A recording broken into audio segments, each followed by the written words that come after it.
Ako po ay nasa serye ng pag-aaral at patuloy natin tinatalakay ang mga kautusan ng ating Panginoong Jesucristo. Napakahalaga ho natin pag-usapan to kasi bago siya umakyat sa langit, ang sabi niya, "Go and make disciples of all nations, baptize them in the name of the Father, Son, and the Holy Spirit, and teaching them to observe all things that I have commanded you." In fact, isa ito sa mga huling salita ng Panginoon dito sa lupa bago siya umakyat sa langit. At kung ito isa sa mga huling salita o huling salita ng Panginoon, nararapat lang na ito'y bigyan natin ng pagpapahalaga.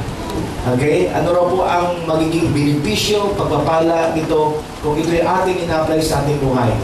Ang sabi ng Bible, if you observe carefully everything that I have commanded you, okay? So I will be with you even unto the end of the age. Yung abiding presence ng Panginoon, ang ipinangako niya na mananatili sa atin. Now, anumang problema na maaaring kaharapin natin, anumang kakulangan na maaaring nating maranasan, hindi po ito mahalaga. Ang mahalaga, yung abiding presence ng Panginoon. Because in the abiding presence, ay patuloy po natin nararanasan yung abiding presence ng Panginoon. Hallelujah! Anumang problema, anumang pagsubok, anumang atake, hindi ho ito magtatagumpay. Pero kung wala ang abiding presence ng Panginoon, kakarampot, napakalit ang problema, kaya mo tayong ugain nito. Praise God! He promised us His abiding presence if we will continue to know, okay, study, know, and obey yung kanyang mga ipinag-uutos. Kaya po, sabi ko nga sa inyo mga nakaraang linggo, hindi ko alam hanggang kailan tayo matatapos. But my commitment is to let you understand, let you know and understand yung pong mga kautusan ng Panginoon, and we'll ask God in prayer po, empowering, para po anumang ihayag na sa ating kanyang kalooban at kautusan, ito po'y ating maisagawa. Sapagkat hindi sapat na maintindihan natin yung kanyang kalooban, ang kanyang pinag-uutos, kung wala po tayong desisyong gawin ang lahat ng ito. Amen? Now, hindi ako natapos ng nakaraan sapagkat ang ating pinag-usapan ng nakaraan ay pangilang kautusan na yun? 16. At ito po yung sinasabi sa Mateo 7:12. Gawin ninyo sa inyong kapwa ang nais ninyong gawin nila sa inyo. Ito ang buod ng kautusan at ng mga isinulat ng mga propeta. Amen? Kung isa-summarize daw po natin, ang lahat ng kautusan o mga pinagbilin sa atin ng mga propeta in the Old Testament, simple lang, gawin ninyo sa inyong kapwa ang nais ninyong gawin nila sa inyo.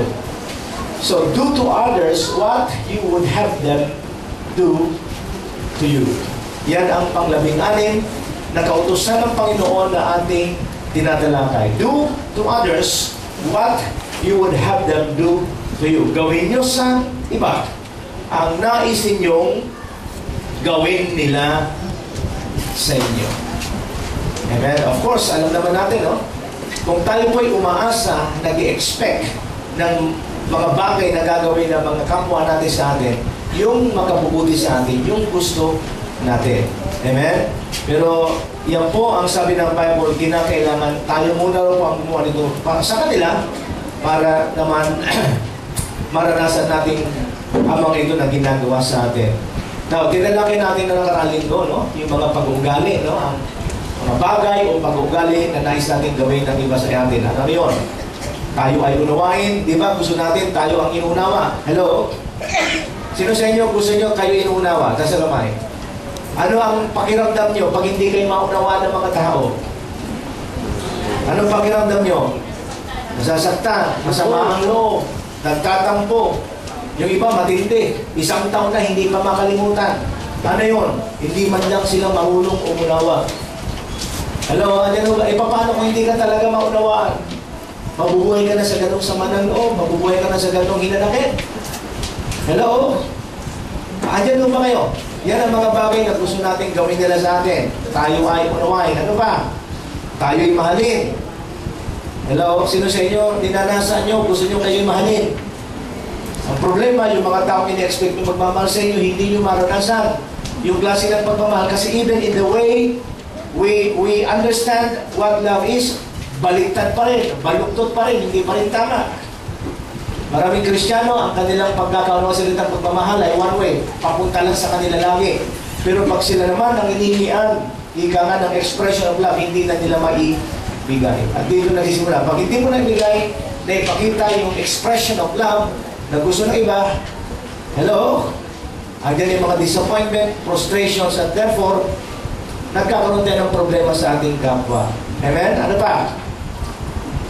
Maging tapat sila sa atin. Di ba gusto natin? Tapat sila sa atin. What about us? Nagiging tapat ba tayo sa kanila? Hello? Tanggapin natin tanggapin nila kung sino tayo. Ano pa? Patawarin tayo sa ating pagkukulang. Ano pa? Maging totoo sila sa atin. Meron pa ba? So, mapupunan nyo, puro one way ito para sa atin. Tayo unawain, tayo mahalin, maging tapat sila sa atin. Tanggapin nila kung sino tayo, patawarin tayo sa ating pagkukulang, maging totoo sila sa atin. Atin, ako, tayo. Yan ang gusto nating maranasan sa buhay, hindi ko ba? Pero sino sa inyo naniniwala na ang buhay sa mundo ay hindi lang para sa atin, hindi lang ako, hindi lang kami, hindi lang tayo. Amen? Andiyan ba kayo? Huwag niyong kakalimutan nyo na ang tao sa mundo hindi lang ikaw. Ang tao sa mundo hindi lang tayo. Hello? Maraming tao sa mundo na nag-i-expect din ng ini-expect mo. Andiyan ba kayo? So these are what? Yung mga pag-uugali na gusto natin gawin ng iba sa atin. Okay. So, paano natin mararanasan ang ganitong klaseng mga pag-uugali? Paano tayo magiging recipient, okay, ng ganitong klaseng pag-uugali? Napakahalaga balikan natin yung sermon ng Panginoon sa bundok. Sapagkat yung sermon ng Panginoon sa bundok ay, ito po yung basic na pag-uugali doon sa kanyang paghahari. Ulitin ko yung Sermon on the Mount, yung unang mga sermon, pagtuturo ng ating Panginoon sa mga disipulo doon sa bundok. Ito po yung klase ng pag-uugali na kinakailangan daw natin ipakita, okay? I-apply sa ating buhay at ipakita sa mga tao sapagkat ito po yung core values ng kaharian ng langit. At pag itong mga pag-uugali daw ito ay na-develop po sa atin, ang tawag po sa atin ay blessed or mapalad. Sino sa inyo gusto niyo tawagin kayo ng Panginoon na mapalad? Okay. Alam niyo, ang pagiging mapalad, hindi yan nakikita sa dami ng ating ari-arian. Okay? Ang pagiging mapalad sa tingin ng Panginoon, una ay makikita sa taglay nating mga pag-uugali. Okay, if you're going to read Matthew chapter 5, yung Sermon on the Mount, laging sa mga unang talata, mababasa natin ang salitang blessed. Hello? Pakisabi sa katabi nyo, mapalad. At ang pagiging mapalad, dito kung ating babasahin, okay, ang pagiging mapalad daw ng isang tao ay mayroong direktang kaugnayan sa klase ng pag-uugali na mayroon siya. Kaya nasabi ng Panginoon, ang isipan ng tao ay kakaiba sa isipan ko. Kasi tayo, we define blessedness as what? Having material things. We define blessedness as what? Possessing everything na hinahanap ng mga tao sa mundo nito. But in the sight of God, ang pagiging mapalad ay nagsisimula saan? Sa pagkakaroon ng mga pag-uugali na itinuturo sa atin ng kaharian ng langit. Ulitin ko, sino sa inyo gusto nyo tawaging mapalad ng ating Panginoon? Okay, tingnan po natin kung paano tayo magiging mapalad. Okay? Isa-isahin natin. Blessed are the poor in spirit, for theirs is the kingdom of heaven. Ano pa? Blessed are those who mourn, for they will be comforted. Ano pa? Blessed are the meek, for they will inherit the earth. Ano pa? Blessed are those who hunger and thirst for righteousness, for they will be filled. Ano pa? Blessed are the merciful, for they will be shown mercy. Blessed are the pure in heart, for they will see God. Blessed are the peacemakers, for they will be called sons of God. Blessed are those who are persecuted because of righteousness, for theirs is the kingdom of heaven. Blessed are you when people insult you, persecute you, and falsely say all kinds of evil against you because of me. Rejoice and be glad, because great is your reward in heaven, for in the same way they persecuted the prophets who were before you. Okay? So, nakita natin, okay, kung sino raw ang nagiging mga mapalad sa harapan ng Panginoon. At dito sa mga talatang ating binasa, isinantabi muna ng Panginoon yung mga material na bagay. Hello? Isinantabi muna ng Panginoon yung mga bagay na kung saan ay pinaglalaanan ng buhay at panahon ng napakaraming tao, buhay at panahon na kung hindi nagiging maingat ay hindi na ibibigay sa ating Panginoon. So, let's go back to the basics. Okay? Let's go back to the basics of life. Yung mga pangunahing importanteng bagay sa buhay ay ang pagkakaroon ng ganitong klaseng mga pag-ugali at pananaw sa buhay upang tayo ay tawaging mapalad. Amen? Amen? Okay, iba ho yung tao nagsalita sa iyo, mapalad ka. Iba ho pag ang Diyos ang nagsabi sa iyo, mapalad ka. Amen? So, if you want to be blessed, if you want to be called blessed, let's define every one of them. Ano raw po yung ugaling nararapat? Gantimpalang kakamtan. Pag mayroon tayo ganito pag-ugali, at kung wala ng ganito mga pag-ugali, yung mga alternative na ginagawa ng tao sa mundo. Okay. Una, sabi, mapalad ang mga dukha saan? Sa Espiritu. Ano ibig sabihin ng pagiging dukha sa Espiritu? Ang pagiging dukha sa Espiritu ay ang pag-amin at pagpapakita natin sa Panginoon na when it comes to spiritual things, okay? Mga spiritual na bagay, mga bagay na may kaugnayan saan? Sa pagpapalakas ng ating inner man. Okay? Yung totoong pagkatao natin. Ang sabi ng Bible, mapalad daw po tayo pag tayo ay nagpapakita ng uhaw at gutom dito sa Panginoon. Maraming tao hindi binibigyan ang kanilang pangangailangan spiritual ng panahon, ng sakripisyo. Okay? Maraming tao hindi nila makita ang kahalagahan ng mga ganito mga pagkakataon. Hello? Andiyan ba? Alam natin yung basic rules sa buhay. Ano? Ano yung basic rules sa buhay? 6 na araw ka magtrabaho, yung isang araw ibigay mo sa Panginoon. Pero maraming tao, they are now what? Disregarding this basic rules in life. Why? Hindi nila makita yung pangangailangan nila ng spiritual na bagay. Hindi nila makita yung kahalagan ng spiritual na bagay. Pero kung ikaw ay isang tao na inaamin mo, dinideklara mo, pinapakita mo sa Panginoon, apart from Him, you can do nothing, maipapakita mo sa Panginoon that your spirit is really poor. Okay?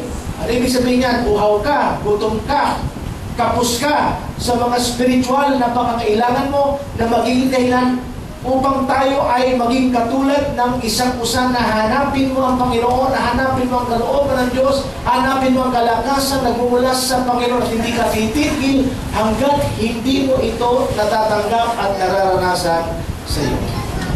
Ang unang pag-uugali na itinuro ng Panginoon, the first core values na itinuro ng Panginoon in the Sermon on the Mount is having a poor spirit. Pagkakaroon ng uhaw at gutom sa mga spiritual na bagay, lalo na sa salita ng Diyos. Yung ibig sabihin ng salitang being poor in the Spirit. You are acknowledging that when it comes to spiritual things, Diyos lang ang makasasapat nito sa iyo. Diyos lang ang makakapuno nito sa iyo. At dahil Diyos lang ang makakapagbigay ng kasapatan at kapunuan nito sa iyo, hindi mo i-compromise yung mga oras na ikaw ay dapat naghahanap sa kalooban ng Diyos. Hindi mo i-compromise yung mga sandali na nire-require so that you experience, maranasan natin yung kalakasan, yung kasariwaan ng buhay na ipinangako sa atin ng Panginoon.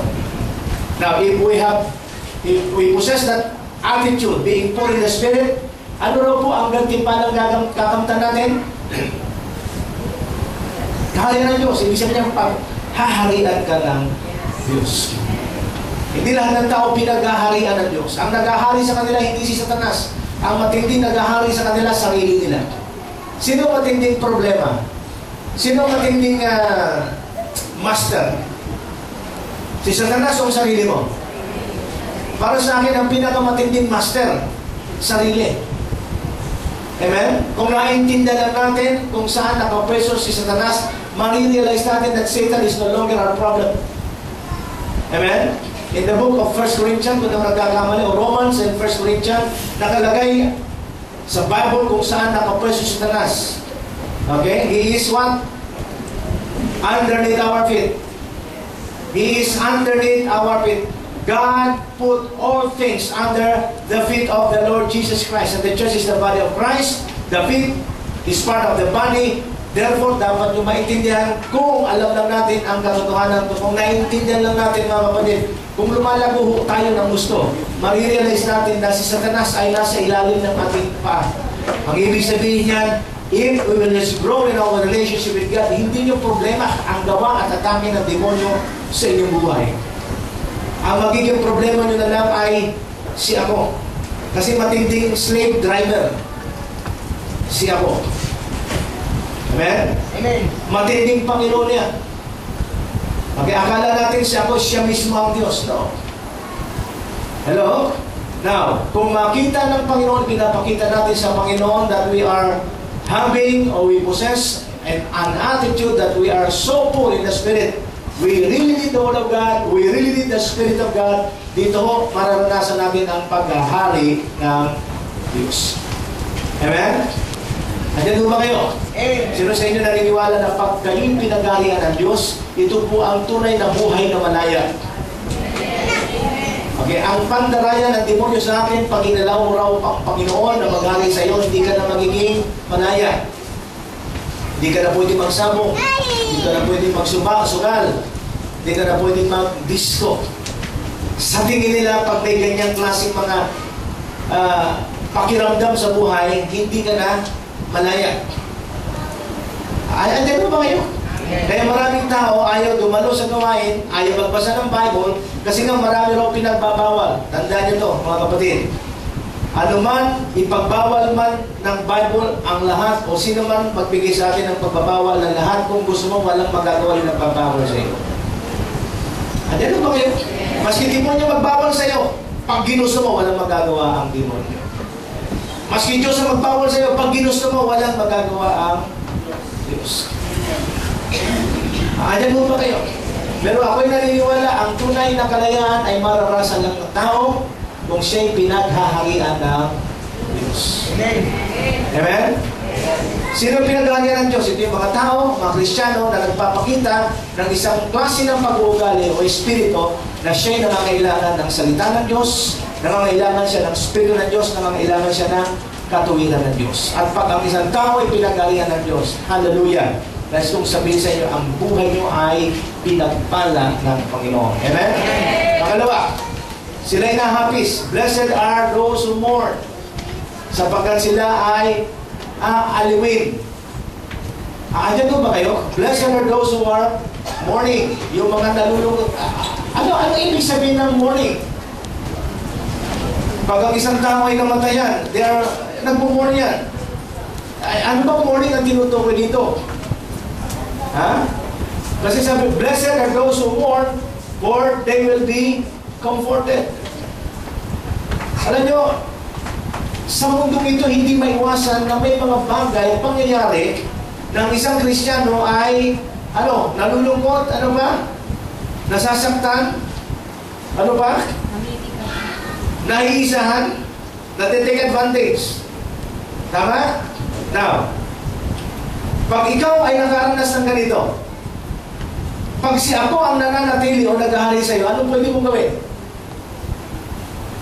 If you are being, kung ikaw ay naisa, take advantage.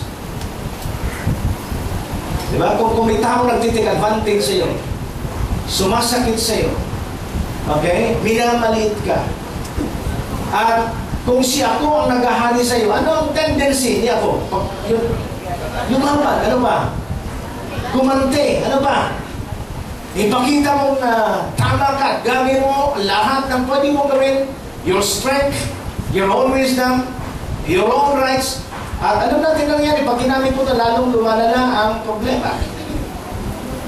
Sino yung nagmumuli? Ito yung mga tao na maski na naiisa sila, nasasaktan sila, they're being taking advantage of, sa halip na lumaban, ando na lang, parang sa isang tabi na lang, pinipigil ang sarili, at habang pinipigil ang sarili, nalulungkot sila. Andiyan mo ba kayo? They're mourning. Nalulungkot sila, na-happy sila. Why? Kasi hindi nila magawa yung gusto nila, hindi sila makaganti. Andiyan mo ba kayo? Hindi nila maipakita yung lakas nila. Hindi nila magawa yung sinasabi ng Old Testament, mata sa mata, ngipin sa ngipin. Andiyan mo ba kayo? At pag ganito ang nararamdaman mo, gusto mong gumante, hindi mo magawa dahil sa Panginoon. Anong pakiramdam mo? Nahapis ka, nalulungkot ka. Pag ganito ang sitwasyon, pag ganito ang sistema, sabi ng Bible, mapalad ka. Bakit? Bakit? Kasi ikaw ay aaliwin ng Panginoon. Naku, ano yung ibig sabihin? Hindi masarap ang pakiramdam ng isang tao, okay, na nasasaktan, nahihirapan because may nag-advantage sa kanya, nag-take advantage sa kanya, right? Sino sa inyo nakangitipat, nagpapasalamat pa? Pag ganito ang sitwasyon nyo. Ha? Taas nga ang kamay? Wala, di ba? Kung mayroon man, hindi ko alam ang dahilan. But, most of us, pag ginagawa ng masama, gusto natin gumanti. Pag ginagawa ng masama, gusto natin ipakita na tama tayo. But because you have this kind of attitude, na hindi ka palaban, hello? You have this kind of spirit, okay? Na hayaan ang Panginoon ng gumanti sa iyo. Hanggat hindi dumarating yung araw ng vindication mo, anong pakiramdam mo? Nalulungkot ka, nasasaktan ka, nahahapis ka. Hello? Huwag kang mag-alala. Aalipin ka ng Panginoon. Ayun ang medyo parang ayaw natin tanggapin eh. Yung pigilin muna natin ang ating sarili. Hayaan muna natin mag-enjoy yung iba habang kinakawawa tayo. Hello? Andiyan ba kayo? Habang sila'y nag-enjoy, ikaw naman nandun, nahapis, nalulungkot. Gusto mong gumati, di mo magawa. Why? Dahil sa Panginoon. Ayaw mong gawin, why? Kasi nagpaparaya ka. Habang ikay nagpaparaya, habang pinipigil mo sarili mo, nalulungkot ka, nahapis ka, mapalad ka. Ginagawa mo dahil sa Panginoon, nasabi ng tayo, mapalad ka. Bakit? Aaliwin ka ng Panginoon. So imagine this, ano? Tingnan. Sa church, huwag natin mag-usapan sa labas. If everybody in the church, kasi hindi lahat naman tayo sa church ay laging fair ang treatment sa atin. Tama ba? Hindi lahat ng pagkakataon sa buhay mo bilang sa Kristiyano, fair ang treatment ng tao sa iyo. Hindi sa lahat ng panahon maganda ang ginagawa ng tao para sa iyo. Ano ang gagawin mo pag unfair ang treatment ng tao sa iyo? Ano ang gagawin mo pag ang ginagawa ng tao sa iyo ay hindi tama? Kaya ba nating tumahimik? Kaya ba nating huwag magsalita? Kaya ba nating tumabi na lang at hayaan sila waiting for the time of God to vindicate us? Hindi ganun kadali yun. Andiyan ba kayo? So, imagine, no? Kung may ganitong pag-ugali ang mga Kristiyano sa loob ng church. Handang magparaya. Amen? Handang bigyan ng pagkakataon ng iba bago siya. Just imagine that. Anong pwede mangyari sa iyo? Anong pwede mangyari sa kapatiran? Anong pwede mangyari sa church? Di ba masyadong mapayapa? Amen? Walang kaaway. Andiyan ba kayo? Hello?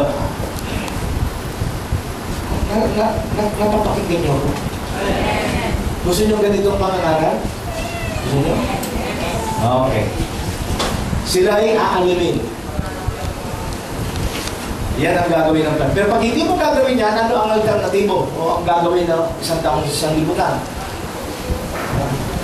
Susundin mo yung kasiyahan ng laman. Susundin mo sarili mo. Susundin mo kung ano ang dikta ng laman mo para magpa-ligaya sa iyo. Amen? Andiyan ba kayo? Ay iba, sa halip na anong ginagawa nila pag malungkot sila? Ha? Iba, nag-iinom, di ba? Mga piloso pa iba. Alam mo, pag ikay nag-iinom, nagiging matagumpay ka, nagiging kumpiror ka. Sabi nila, kita mo yung jinn. Saan nakakita ng jinn? Di ba? Yung jinn, yung marka demonyo. Sino nasa ibabaw doon sa marka demonyo? Anghel, di ba? Alam niyo? Hindi niyo alam yun? Yung jinn, yung marka demonyo, yung picture, di ba? Nag-aaway doon yung anghel at saka yung demonyo, tama? Kasi may tinutuhog doon. Yung demonyo, yun na nasa ilalim, at nasa ibabaw, anghel.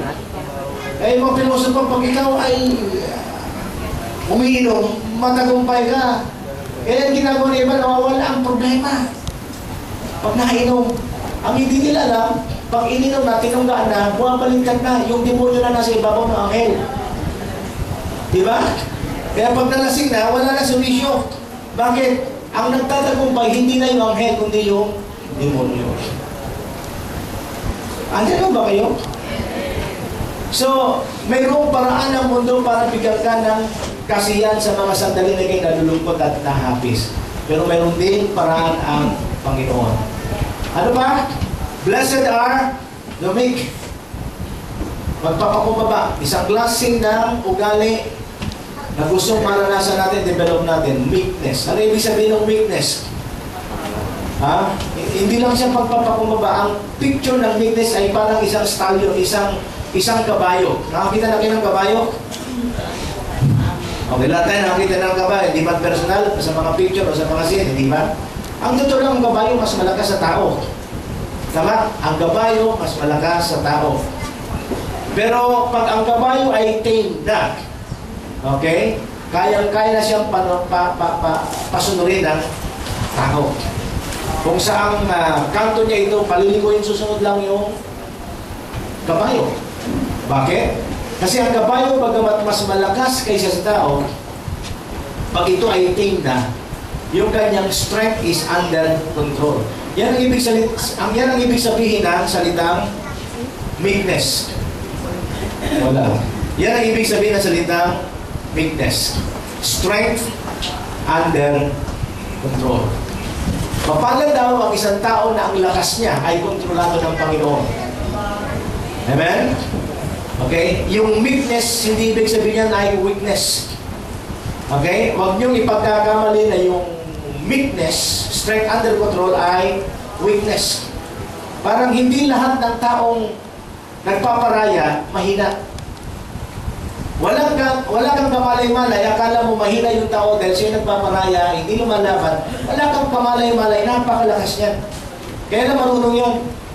Malago yan. Maganda ugali yan. Hindi niya pinapakita. Bakit? Ayaw niya maging makilala ang sitwasyon. Hindi ibig sabihin ng mahina siya. Ang ibig sabihin ng meek siya. Yan ang gusto ng Panginoon. Meekness, hindi weakness. Okay? Maparad daw ang mga taong mapagpakumbaba. Bakit?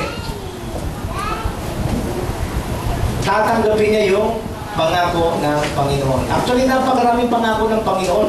Pero ang sabi ng Bible, ang mga tumatanggap pala ng pangako ng Panginoon, yung mga mapagpakumbaba. Yung hindi mapagpakumbaba, puro pangako na lang ang asahan niya.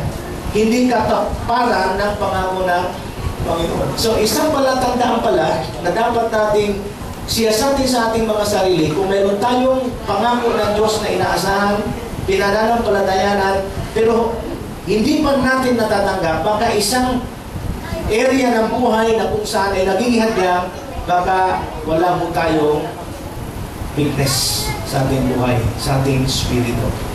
Nagkakaintindihan ba tayo? So, weakness under, strength under control. Okay, ano ang paraan ng mundo? Sa halip na ang mundo ay magparaya, ano ang hinahanap ng mga tao sa mundo?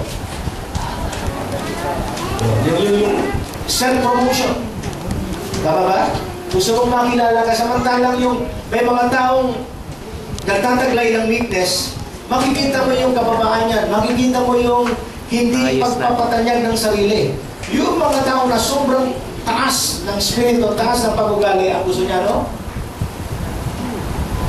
Pagkilala sa kanya. Kilala mo ba kung sino ko? Kilala mo tatay ko? Kilala mo kung saan ako nakatira? They are resorting to this kind of lifestyle. yung paraan ng mundo. Alam ang paraan ng mundo kung sino ang kilala mo, kung sino ka, kung sino kinakasyon mo, dyan umiiral ang takbo ng mundo. Ayan mo ba kayo mga kapatid?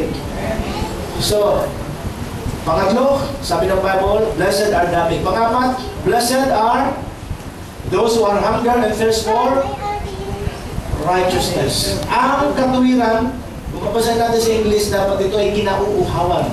Dapat ito ay kinapuputuman.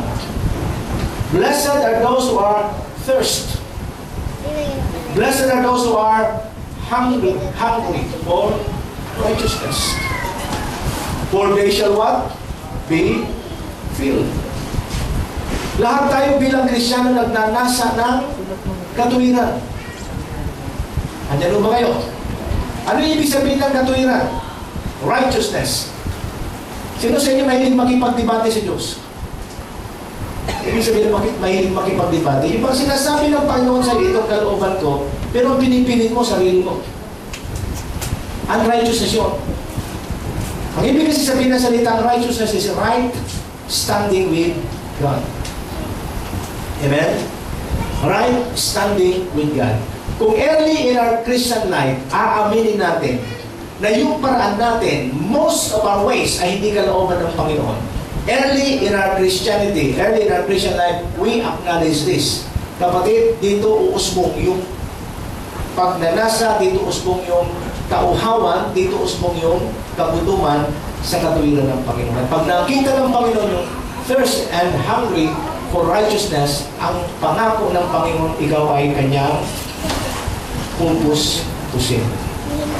Ang katwiran dating sa iyo hindi ayon sa gusto mo.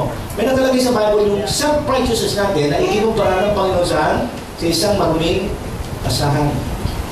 Ang maruming basahan sa Bible, ito yung basahan ginagamit ng mga tao may ketong. Amen? In the Old Testament, yung basahan ginagamit pamuna sa sugat ng ketong, sinusunog agad to. Hindi kinakailangan laban to, hindi kinakailangan ikula to. Kasi yung bakterya ng ketong pwedeng mahawa sa iyo. Naku, ibig sabihin, now, yung sarili po natin katuwiran ay inihalin tulad ng Panginoon doon sa basahan na ginagamit ng mga ketongin. Kaya every time na mayroong conflict ang kalooban natin, ang gusto natin sa kalooban ng Diyos, huwag nawa na tayo ang manalo. Kinakailangan ang manalo ay ang Diyos. At pag ganito lagi ang nakikita ng Panginoon, ipinapakita natin sa Kanya that we are thirst, we are hungry for righteousness. And what will happen pag ito ang nakita ng Panginoon? He will what? Fill. He will fill. Ang ibig sabihin, i-impart niya sa iyo yung sense of righteousness, yung spirit of righteousness. Hindi mo ito makukuha on your own. Marami kasi righteousness. Mayroong self-righteousness, mayroong imputed righteousness, mayroong imparted righteousness. Ano yung self-righteousness? Ang self-righteousness, ito yung sarili mong pangunawa tungkol sa katuwiran. Ulitin ko, ito yung sarili mong pangunawa tungkol sa katuwiran. Kung ano ang tama sa tingin mo, ito ang gagawin mo. Ang problema, hindi lahat ng tingin natin tama ay talagang tama. Ulitin ko hindi lahat ng tingin natin tama ay tama sa Diyos. Iba niya malaki ang tama. Amen? Kaya pag ganito ang buhay mo, may tama ka sa harapan ng Panginoon. Amen? Andiyan ba kayo? Hello? Kaya kinakailangan natin ang tinatawag na imparted or imputed righteousness. Ito yung katuwirang ibinibigay ng Diyos sa atin. Andiyan ba kayo? Now, yung katuwirang ibinibigay ng Diyos sa atin, ito raw po ay nangyayari pag ipinakita natin yung, i-demonstrate natin yung, alin? Hunger, at saka thirst. Blessed are those who are thirst and hungry for righteousness, for they shall be filled. They shall be filled. Ang connotation po niyan, ako ang magbibigay nito sa kanila. Pupuspusin ko sila ng sarili kong katuwiran. Hanggang matabunan na yung ating sariling katuwiran. Hanggat hindi na tayo ang nangangatwiran sa Panginoon, kundi siya na ang laging tama sa atin. Andiyan ba kayo? Hanggat hindi tayo dumating sa ganung klase ng estado ng buhay, lagi tayong in conflict, lagi tayong nakikipagdebate, lagi tayong in warfare with the will of God. Kaya nga dapat ang patuloy nating panalangin, Lord, create in me the thirst, create in me that hunger. Kapag kung nandun yun, God will impart. Ibibigay ng Diyos, i-impart ng Panginoon yung kanyang katuwiran. At yan ba kayo, paano na-impart ang katuwiran ng Panginoon sa atin? By creating that new nature in us, yung nature mismo ng God. If the nature of God becomes a nature, what will happen? Kung anong gusto niya, yun ang magiging gusto natin. How the nature of God becomes imparted to us? By listening to the Word of God. Amen? Yung nature of God, na-impart sa atin by consistently listening to the Word of God. Every time we say, yes Lord, Amen. Amin ako dyan sinasabi mo, Panginoon. Sorry. Every time na sinasabi mo, yes Lord, amin ako dyan, naniniwala ako dyan, you are receiving an impartation from God. Amen? At the more na nag-create yung nature niya sa atin, the more that we desire the righteousness of God. Na kung ibig sabihin, the more na tinatanggap natin yung salita ng Diyos, the more we are partaking of the nature of God, the more na yung righteousness of God ang pag-demonstrate sa atin. At pag ganun na nangyari, yung sarili natin katuwiran, ibinababa natin. Not my will, Lord God, but that your will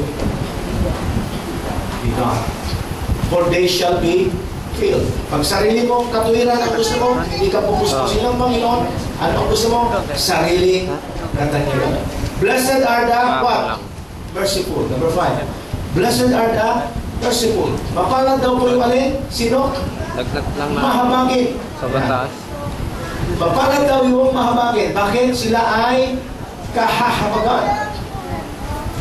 Amen? Yung mga taong hindi mahabagin, ano ang kanilang spiritong pinapakita? They strive for what? Power and position. Tama? Pero sabi ng Bible, mapalad daw yung mga taong mahabagin. Now, how do you cultivate that merciful spirit? How do you cultivate that merciful spirit? Paano natin ma-develop, ma-cultivate yung pagkakaroon ng mahabaging spirito? Alam niyo paano? Expose yourself to those who are in need. Expose yourself to those who are in need. Naalala ko si nung buhay pa si Sister Nida Tinitigan. Sino nakakilala kay Sister Nida Tinitigan? Nung buhay pa si Sister Nida Tinitigan, dati namin member siya, nakatira sa Merville. May hika siya. Yung namatay niya hika. Dependent po siya sa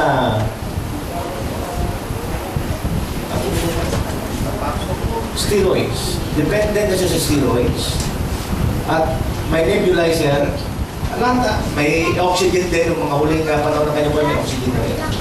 Every time na ina-atake siya, tama-tama nung ako yung minsan dumanaw sa kanya, reklamo siya ng reklamo sa Panginoon. Lord, bakit ganito sa dinami-dami naman ng tao? Bakit ako pa? Bakit ganito ang nangyayari sa akin?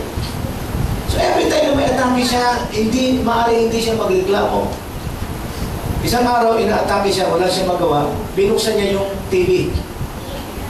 During that time, hindi ko alam kung yung Kapwa Ko Mahal Ko, yan. During that time, nabuksan niya yung programa Kapwa Ko Mahal Ko.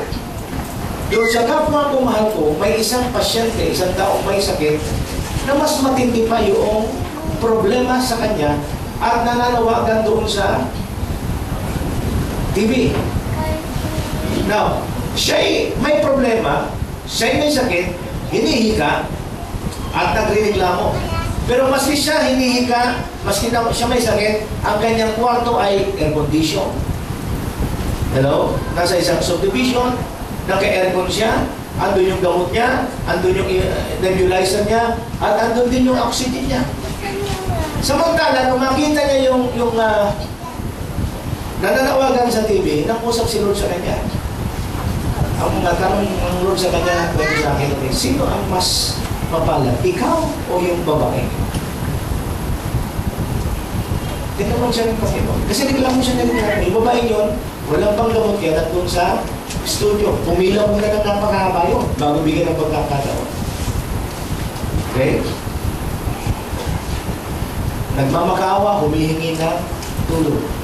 Samantalang siya nasa isang magandang kwarto at may kompleto sa gamot, kompleto sa aparatos, naki-aircon pa. Sino ang mas mapala? Yun ang tanong sa kanya ng Panginoon. At habang nanonood siya, unti-unti, napapaiyak siya. Nagkakaroon siya, nagkade-develop yung kahabagan niya. Hindi na sa kanya sarili, kundi doon sa taong nananawagan doon sa television. Ano yung minsan, pag hindi naging tama ang tingin natin at lagi natin tingin yung ating kawawa tayo, hindi mo talaga makikita at hindi madedevelop yung alin, yung pagiging mahabagin natin. Okay? Mahirap mahabag sa sarili. Alam nyo ba yun? Kasi pag nahabag ka sa sarili mo, natutulong sa iyo. Kinakailangan yung kahabagan yan, mga kapatid ay ma-focus, hindi sa iyo, kundi sa iba. And one way to develop and cultivate that merciful spirit is expose yourself to the needs of others. Yung sa halip na ikaw ay nagmumugmok sa kwarto mo, sa bahay mo, dahil sa mga kailangan mo, dahil sa problema mo, abay, lumabas ka. Maghanap ka ng mga tao na pareho ka problema and see, paano sila mag-react? Paano nila harapin ang problema? Ano ba kayo? And be sensitive to the Spirit of God. Lord, ginagawa ko to in obedience doon sa prinsipyo yung tinuturo mo sa akin. Hello, the moment na mawala ang tingin mo sa sarili mo at nahabag ka doon sa iba, hallelujah. Okay? Ano na na-accomplish ng Panginoon, ng salita ng Diyos at ng Spirit ng Diyos ang gusto ng itrabaho niya sa iyo. Ano yun? Maging mahabagin. Kasi tatanggap lang tayo ng kahabagan ng Diyos pag makita mo na ng Panginoon yung kahabagan na ipinapakita natin sa mga tao. Ano ba kayo? So, sa mga sandali na kayo ng problema, nalulungkot, okay? Nahabag. Huwag yung sarili mo. Ibigay mo kahabagan yan sa iba. And one way to do that is what? Expose yourself to the needs of others. Kaya si Sister Rita nung araw, pag ina-atake, natuto na magpasalamat. Nagpapasalamat siya kasi mas mapalad siya doon sa ibang mga pasyente. Yung iba nakikipag-unahan sa pila, yung iba nasa ospital, walang pambili ng gamot siya, nasa sarili niyang kwarto, naka-aircon, supply ang gamot, supply ang lahat ng pangailangan niya. Then may karapatan pa siya magreklamo. The Lord rebuke her. Well, sa magkamuli, ay kinuha na rin siya ng Panginoon. Amen? Kinuha siya sa Amerika at inuwi ho rito. Nakapiling pa rin namin siya sa mga huling araw ng kanyang pananatili sa physical na lang dito sa ganda ng trabaho. Sinunod ko ang kwenta ng trabaho kung iba pa kung din yan. Sa mga huling sandali ng kanyang buhay, hindi siya nag-focus doon sa kanyang sariling kalagayan. Tinuruan siya ng Panginoon na sa halip na habag sa kanyang sarili, nahabag siya sa iba. At ano ba kayo mga kapatid? Sa mga mahilig magreklamo, ano ba naman ito? Lechon na naman. Pata na naman, antok sa naman. Pag ganyan na lumalabas sa inyo, ibigay nyo na yung antok, ibigay nyo na yung lechon. At ano ba kayo? Hello? Maghanap kayo ng taong mas nangangailangan. Pag mayroon na problema, pag mayroon ng pagreklamo sa inyong mga puso, kapatid, from the abundance of the heart na one speaks, ibig sabihin, nagiging ungrateful na tayo, at pag nagiging ungrateful na ho tayo, tuloy-tuloy na ho yan sa mga salita maglalagay sa atin sa kasalanan. Andiyan ba kayo mga kapatid? Okay. So, maging mahabagin tayo. Kung hindi tayo magiging mahabagin, you will strive for what? Power and position. Blessed are what? The pure in heart. These are the core values of the kingdom. Blessed are the pure in heart. Mapalad daw po yung pagkakaroon ng malinis na puso. Bakit? For they shall see God. Sino sa atin ang kadanasang makita ang Panginoon? Ang requirement mo ay malinis na puso. Pakisabi sa kanya, malinis na puso. Ang puso natin araw-araw hindi may iwasan mag-contaminate. Andiyan ba kayo? Hindi may iwasan makontaminate ang puso natin. May mga tao na alam nang may amoy na ayaw pang maligo. Anong oras yung agap mamaya? Okay? At pag ikaw yung tipong takot maligo, ayaw maligo, hindi mo alam na nangangamoy ka na. Okay? Hindi mo alam na nangangamoy ka na, pero yung mga katabi mo, nahihilo na sa amoy mo. Tama? Pero ikaw, pag sanay ka na sa ganung klaseng amoy, ipilit ka na. Hindi mo alam na mabaho ka. Okay? Pakiramdam mo mabaho ka, pero yung mga tao sa paligid mo, nag-aalisa na. Pagdating mo, nagtataka na, bakit naglalayasan itong mga ito? Andiyan ba kayo? Ganun din sa puso natin. Andiyan ba kayo? Kaya napakalaga yung 1 John 1:9, if you confess your sins, God is just and faithful to forgive us from our sins and cleanse us from our unrighteousness. Alam nyo, ang paghingi o pangungumpisal ng ating kasalanan sa Diyos, walang ipinagkaiba doon sa paliligo. Amen? Ilang beses kayo maligo sa isang linggo?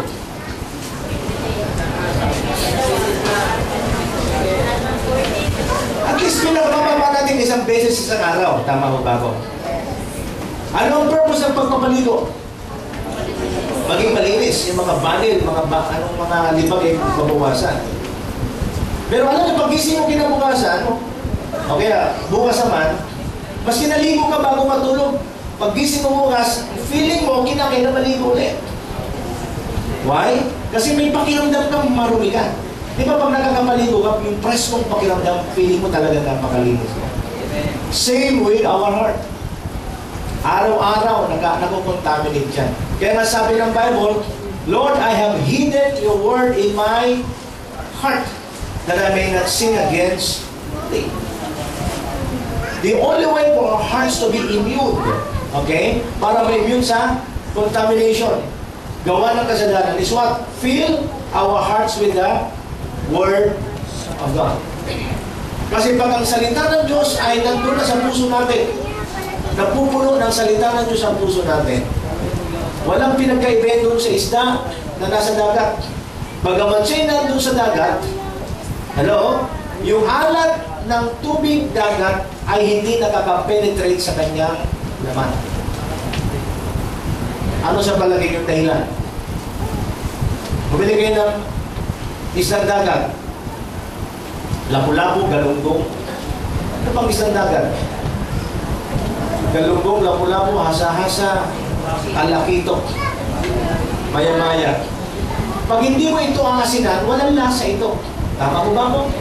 Pero ang mga isang to, mula nung similya pa hanggang lumaki na, hanggang mahuli, nasa dagat. Pero hindi na penetrate ng tubig, alat, yung dagat.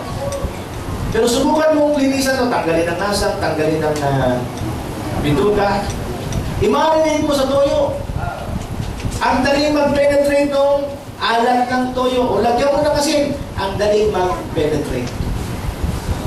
Ano dahilan?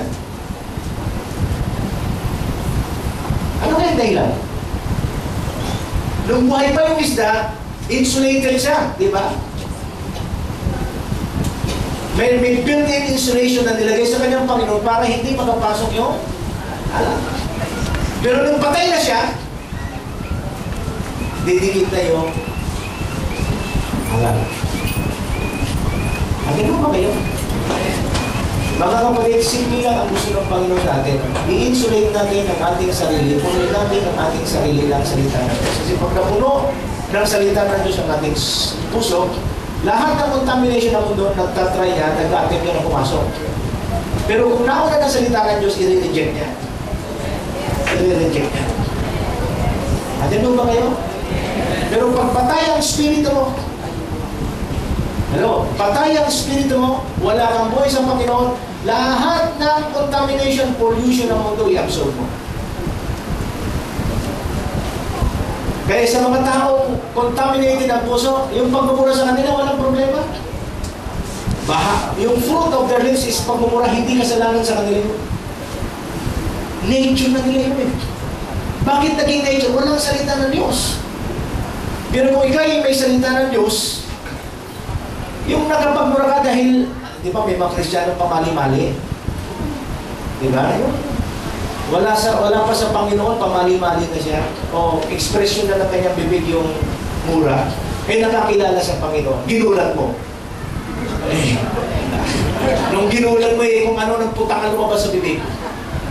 Wala sa Panginoon yan, okay lang yun. Pero kung nasa Panginoon na siya, kung tinto, dumarating na yung conviction. Sorry po. Halos hindi na makatulog yan. Bakit? Kasi alam niya na displease niya ang Panginoon doon sa mura niya na pamali-mali. Because of that attitude, ano mangyari? Ma-overcome niya na yung pagmumura. Ma-overcome niya na yung kainahan. Kasi in every expression of weakness and sin, nalulungkot siya. Nakukonvict siya. Bakit nalulungkot? Bakit nakukonvict? Yun ang epekto yung nature na tinanggap niya mula sa salita ng Panginoon. At yung salita ng Diyos yan sa ating puso, magpapanatili ng pagiging malinis ng ating mga puso sa Panginoon. Blessed are what? The pure in heart. What will happen? They shall see God. Sabi ng Bible, who shall ascend into the hills of God? He was a clean hands and a pure heart. Without holiness, no one can see God. So if you want to see God, ang bantayan natin yung ating puso. Nagkakaintindihan ba tayo mga kapatid? Yung mag-isip ka ng mali siya, mag-isip ka ng mali laban sa kapwa mo, is what? Papasok na yan sa pagkakasala. So sino magbabantay? Ikaw mismo ang magbabantay na. Salamat sa isang tao na makilala sa Panginoon, tinanggap niya ang Espiritu ng Panginoon at ang Espiritu ng Panginoon ang siyang tutulong sa Kanya at sabihin sa Kanya, sasabihin sa atin ang ating Espiritu ng Panginoon, may problema iniisip mo, may problema puso mo. So pag nagbigay na ng signal ang Espiritu ng Diyos dahil may salita ng Diyos sa puso mo, ano ka mo? Confess your sins. Every time you confess, there is a cleansing na nangyayari sa atin.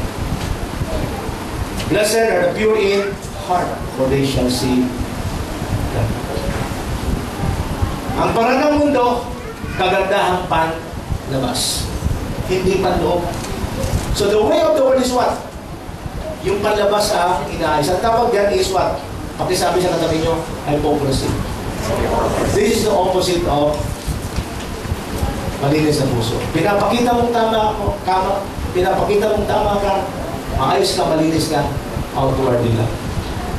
That's hypocrisy. Kagandahang panlabas. Sabi ni Pedro sa kanyang aklat, sa mga babae, mas maganda raw bigyan ng pansin ang pagpapaganda sa loob kaysa sa pagpapaganda sa labas. Kasi yung panlabas nawawala yan. Mas ginto nag-fade eh. Meron ba ngayon? Ginto, pilak, nag-fade. Kung may brilyante ka man, maski totoo yan, nakakasawa na din yan, parang pwede ng baso yan, ganda mo din. Pero yung panloob, yun ang dapat na pakinaginaw natin sa pinagay. Blessed are the peacemaker. For they, what? Shall be called? Sino sa inyo alam kayo yung anak kayo ng Diyos? Amen. Ang totoong anak ng Diyos ay peacemaker. Hindi troublemaker. Ano mo ba kayo? Kaya simple lang yan eh. Sabi mo Kristiyano ka, matagal ka na, pero kung lagi kang may kaaway, kung lagi may umaaway sa'yo, dalawa yan eh, may kaaway ka, kung wala kang kaaway, laging may umaaway sa'yo, mukhang may problema. And that may affect yung kondisyon, position mo sa Panginoon. Ang sinasabi nito sa Beatitude, Sermon on the Mount, blessed are the peacemaker, for they shall be called sons of God. Hindi children of God, kundi sons of God. Malaki pagkakaiba ng children of God sa son of God. Ang mga children of God, mga bata pa, immature. Ang sons of God, mature. Amen? Huwag natin pag-usapan muna sa church. Sa mga bahay, di ba? Yung mga bata, mamaya-maya nag-aaway yan, mamaya-maya magkakalaro na yan. Tama ba ako? Mamaya-maya naglalaro, mamaya-maya nag-aaway na yan. Ang isang maganda lang sa bata, ganito. Pag nag-aaway ngayon, bukas na. Yan ang maganda sa bata. Pagkamat hindi kinakailangan away bati. Kung hindi may iwasan may kaway, bukas. Okay na, naglalaro siya. Pero yung iba, linggo, buwan na, taon na nakaraan, hindi pa nakalimutan yung away nila noon. Yung iba hindi lang away, salita lang, salita lang. Nakita, ba't kaya naman kulay ng damit mo? Kulay lang ng damit. Hindi na nakatulog. Kinimkim na. Hindi buwan, hindi taon. Ayaw ko makatabi, ayaw ko makausap yan. Bakit? Kasi ipokrito na kasi hindi maganda magsalita. Anong salita? Banggit lang yung kulay na. Gamit pa lang yun. Lalo na siguro kung pangit mo. Palagay ko, baka mabuhay si Andres Bonifacio. But these are Christians. Matatagal na sa Panginoon. Naku, ano yung sabihin? Ano raw dapat mangyari? Maging peacemaker. Kasi ang totoong anak ng Diyos, mature sons of God, ang totoong mature sons of God, sila ay nagiging daan ng pagkakasundo. Hindi yung sinusundo. Hindi yung sinusundo. Sino yung mga sinusundo? Ito yung mga taong may kaaway, para mapagkasundo mo, susunduin mo kayo. Hindi nagpupusa, walang initiative, walang plan of action. Somebody must push them to make the right decision. Andiyan ba kayo? Hello? So, i-check natin sarili. Check natin mga sarili. May kaaway ba tayo? O wala? Kung wala, praise God. Hallelujah. Second question, may umaaway ba sa atin? Magkaiba yun eh. Wala kang kaaway pero may umaaway sa iyo. Check din natin. Baka may dahilan sila. Now, even if may dahilan sila kung bakit inaaway ka, baka may nakitang butas. The point is, ang ating maging objective, ang ating maging goal is what? Hindi tayo yung sinusundo para maging pagkasundo, tayo yung nagiging daan ng pagkakasundo. Sabi ng Bible, ikaw ay totoong anak ng Diyos. Pag hindi ganito ang ugali mo, ano ang ugaling tataglay mo sa mundo? Ha? Pagka mapanlupig, ang ibig sabihin yan, magiging matapobre ka, magiging mataas ka. I-despise mo yung mga mababa sa'yo. Naku, ang ibig sabihin, magiging bossing ka. Hello, andyan ba kayo mga kapatid? Pipersa mo yung posisyon mo, pipersa mo yung gusto mo. Dominante ka. Andyan ba kayo? So, these are the basic, the core values of the kingdom. Lastly, blessed are those who are being persecuted. Sino sa inyo ang naranasan nyo yung pinersecute kayo dahil sa inyong pananampalataya? Nasa naman. Ano pakiramdam na pinipersecute? See, if you don't have the nature of God while being persecuted, magre-react kayo. Uparin ko na muna kaya pagka-Kristiyano mo. And I heard of some Christians, no? Hinubad talaga yung pagka-Kristiyano eh. Parang yung traffic police sa Kalamba. Nalala niyo yun? Parang sa YouTube. Way before is isang MMD traffic yung halos sa ano nga rin siya? So, face. Yung talaga nagpakubaba habang binubuli nung ni Carabuena ba yun? Carabuena. So, binigyan siya ng pagparangal, di ba? Bakit? Kasi naging ano siya eh. Naging mapagpapumaba, hindi gumante, hindi nag-react.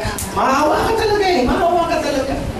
Week after that, may isa namang na YouTube, nagkakalamba, traffic police. May isang driver na nagpasaway. Sinisita niya eh, mukhang makulitin. Nagubad lang. Inubad yung kanyang uniforme at pati yung sariling motorsikli, tinumbak at naghamon. Week after lang sa MMDA. Magkaibang picture. May kanyang Kristiyano rin. Pagdating sa sandali na pinipersecute ka, nagubad na ng pagka-Kristiyano. Lord, kakalimutan mo ng Kristiyano mo. Bibigyan ko lang ng leksyon itong tao.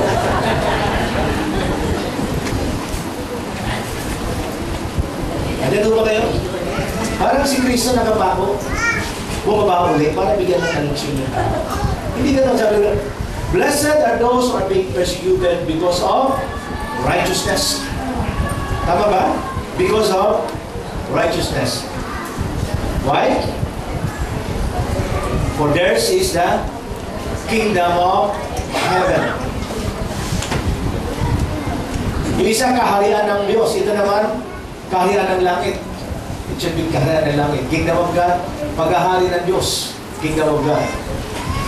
The kingdom of heaven, ito naman yung blessings, yung everything within the kingdom of heaven. Ano ba kayo? Sabi dito, way of the world is what? If you don't want to be persecuted because of righteousness, magko-compromise ka na lang.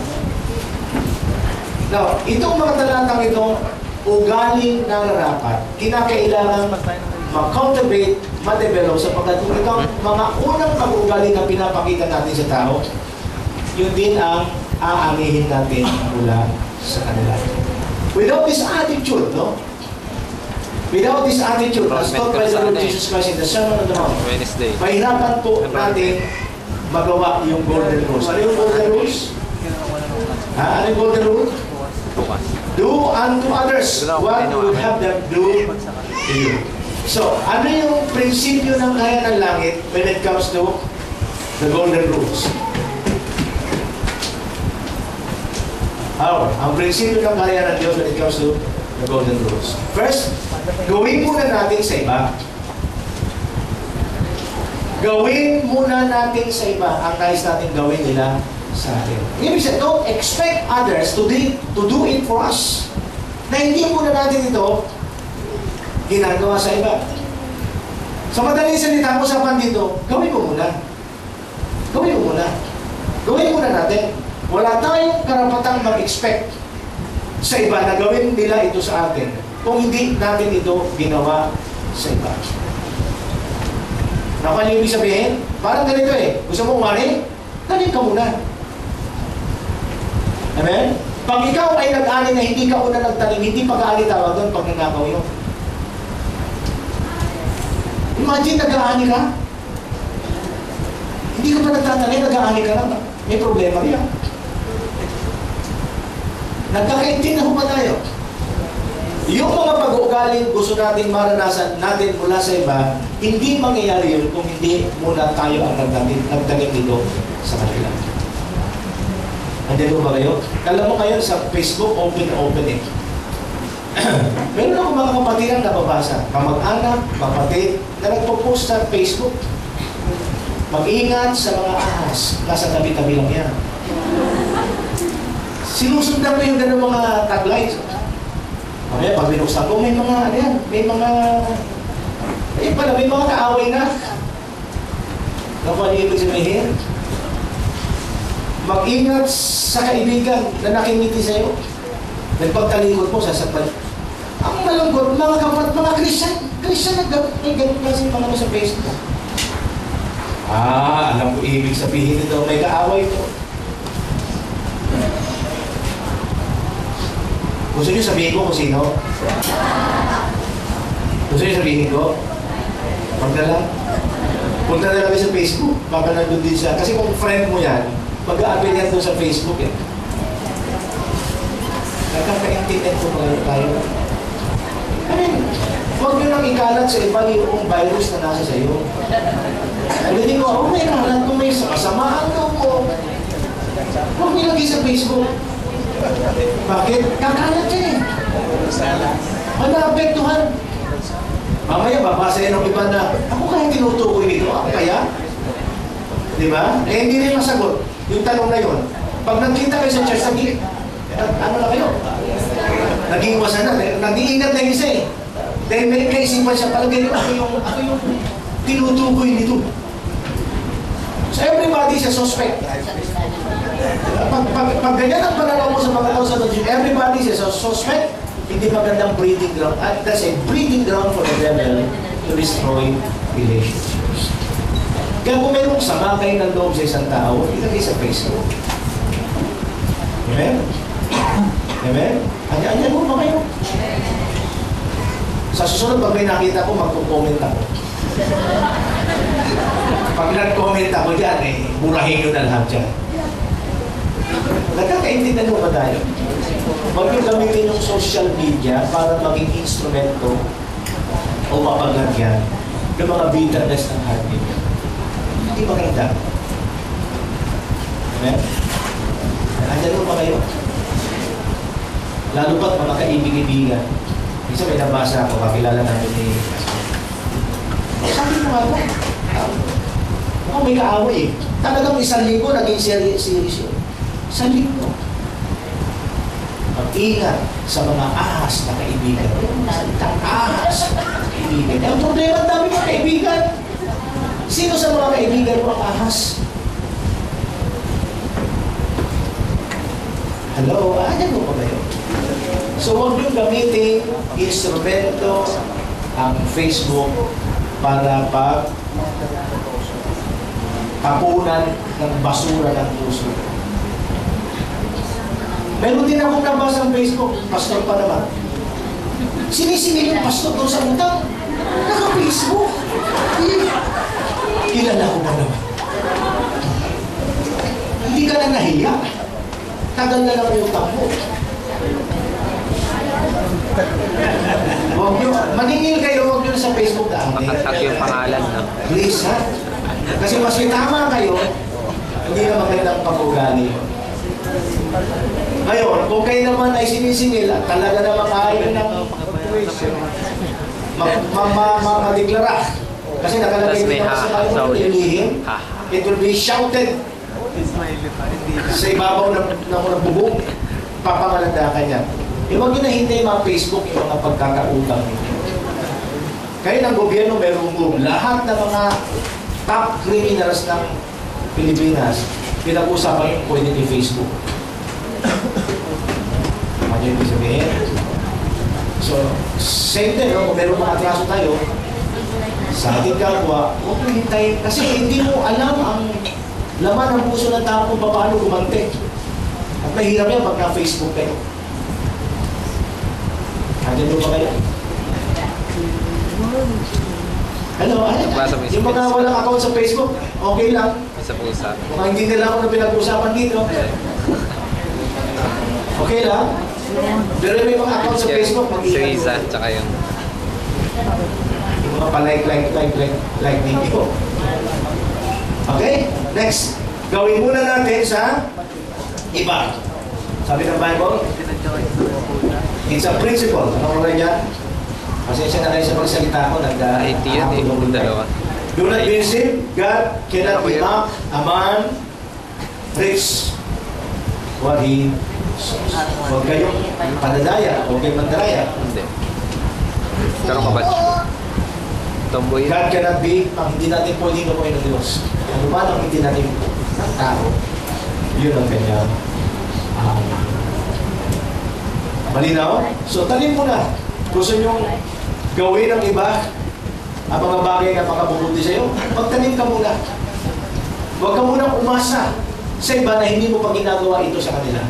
Gawin mo muna ito sa kanila bago ka umasa. Pero makinig kayo. Maski na tama ang iyong ginawa sa iba, wala pa rin garantiya. Tingnan nyo, anuman ang resulta ng mabuting bagay na ginawa natin sa kanila, maganda man o mabuti. Ang mahalaga, sa Diyos natin ito ginawa. Bakit itinugtog ko to? Kasi hindi pa rin garantiya na gumawa ka ng mabuti, aani ka ng mabuti. Kasi may mga taong gumawa ka ng mabuti, abay, naging traitor pa sa'yo. So, pag hindi mo alam ang prinsipyo to, magtatanim ka na naman ng sama ng loob. Hello? Magre-react ka, ahas ka, kaibigan pa naman kita. Traitor ka, pinakutang pa naman kita. Walang ang utang na loob. Yung mga magandang salita, traitor, walang utang na loob, ahas. Pag lumalabas yan sa bibig na isang kapaprisyan, matindi yung laman mo, matindi yung tama mo. So, Sa prinsipyo ng galing ng Diyos, it's true that we need to sow good things first before reaping good things. Pero, sabi ko nga, kung hindi ka umaani sa kabila ng mabuting bagay na tinanim mo, hindi pa maganda pag-ani mo, huwag ka munang malungkot, huwag kang sumama ang loob. At least, ginawa mo yon para sa Panginoon. Kasi sa totoo lang, dito sa mundo may mga taong walang utang na loob. May mga taong insensitive. Ibang tinutulungan mo na, hindi pa nila ma-appreciate. Wala tayong magagawa. Ganun sila eh. Marahil hindi pa lumalago ang kanilang pananampalataya. O marahil, siguro, hindi pa nila nare-realize. Kaya para hindi ka maging bitter, para hindi ka maging disappointed sa kanilang reaksyon sa maganda mong ginawa, ang mahalaga, ginawa mo ito sa Diyos. At yun ang pinakamahalaga. Bakit ibig sabihin? Kung hindi ko umani na mabuti sa kabila ng paggawa mo na mabuti, okay lang po na yun. Kasi hindi mo na ito ginawa sa kanila eh. Sa Diyos mo ito ginawa. Kung hindi ka man makakuha ng magandang ganti sa kanila, si Lord na bahalang gumanti. Amen! Hindi siya walang frustration, walang disappointment, walang bitterness na pwede ka maranasan. Why? Because, you know, kung di man ito na-appreciate ng tao, since ito ginawa mo sa tao, dahil ginawa mo sa Panginoon, you know, you're pretty sure, mga kapatid, that God will surely appreciate it. Malinaw? Amen. Sabi nito, the king will reply, I tell you the truth, whatever you did for one of the least of these brothers of mine, you did it. Okay. Siya na mahalaga. Ginawa mo ito sa isang kapatid, sa isang kapwa na mabuti. Appreciated man o hindi, huwag kang mag-alala. Kasi sabi ng Bible, you do it for. Lastly, ang pagsunod sa kalooban ng Diyos ay lalo pang magdadala sa atin sa pagkakilala sa katotohanan. Ulitin ko, ang pagsunod sa kalooban ng Diyos,